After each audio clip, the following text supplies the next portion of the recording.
Brenna's eyes followed Logan's furious path away from the cottage.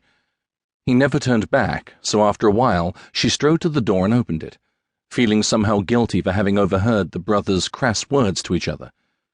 She closed the door behind her and allowed her eyes to adjust from the sunlight. Quade was staring at the ceiling, his eyes not wavering. He was clearly still upset from the conversation, so she gave him time by gathering some of the things that the brothers had thrown onto the floor. A cooked rabbit sat on the table untouched. "Lass?" Quade's gaze found hers in the dim light of the cottage. "Aye?" She didn't know what to expect. Would he start bellowing like her brother? Alex often shouted at the air just to relieve his tension. His wife had learned to walk away from him when he needed space. Would Quade be the same? "I fear you have some patching to do. My wound is leaking." His hands had pulled the blanket back, and he was staring at the pink liquid staining the linen strips. Brenna ran to his side. "Oh, you must have pulled a stitch." She gingerly pulled back the soaked cloth, grabbed a clean strip nearby to dab at the drainage. "Aye," she sighed at the thought of causing him more pain. "Quade, I am sorry, but I need to fix it." She grabbed his hand and placed it over the strip. "Hold this and apply pressure while I gather my things." Moving to the side table, she located her necessary instruments along with a basin of clear water. She moved the chair next to his pallet and set her items down on the blanket beside him. "Be quick about it, lass. I ken you have to do it, so just do it." He stroked her cheek with his free hand. Brenna jumped as if burned. Married was the only thing that popped into her head.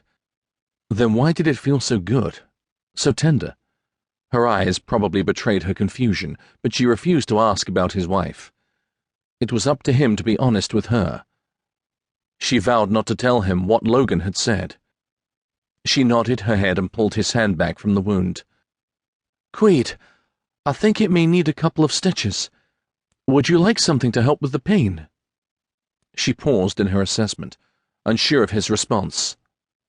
"Nay, do it, lass. 'Twill no be the first time I have been stitched. I was lucky I didna feel the first you put in me." He grinned and raised an eyebrow at her. Brenna gathered her thoughts and said a quick prayer, as she oft did before stitching. Her feelings betrayed her at the moment. Normally, she would make a quick job of setting the first stitch, but she hesitated. She stopped to glance at Quade. For some reason, she was timid about inserting the needle. Was this what happened when you had feelings for the patient? Her brow creased in doubt. "Lass, you are making me a bit nervous. Get on with it, eh?" Brenna gave a quick nod and pierced his skin, hoping she wasn't being any more rough than usual. She was almost finished when Quade's hand reached up to her brow.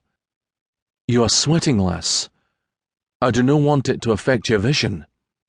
He mopped the sweat from her forehead, but not without adding a soft caress with his thumb. His teeth were clenched in response to the pain she was inflicting, but there was something else in his gaze, something unfamiliar to her. She tied off the last stitch and breathed a sigh of relief. "Done. You are all right?" She searched his face for any sign of distress, but he appeared in complete control. His fingers brushed the length of her jaw. His gaze locked on hers. His hand cupped her cheek before reaching behind her neck and pulling her toward him. It was a tentative kiss of warmth, softness, and everything she wanted from him. She heard a soft sound in her throat right before she leaned into him and parted her lips, allowing his tongue to search her mouth. This was nothing she had ever experienced before. The needle clattered to the floor, but she ignored it. His hand caressed her neck, then threaded through her hair. He pulled back enough to whisper, "Do you have any idea how beautiful you are, Lady Brenna? I think no, and I canna get enough of your sweet lips." He raised his lips to hers again, angling himself to deepen the kiss. A low groan came from him as he ran his tongue inside her mouth. She broke the kiss instantly. "Are you hurting? You are in pain?" He smiled. "Aye, lass, I am in pain, but no from your stitching, from your beauty."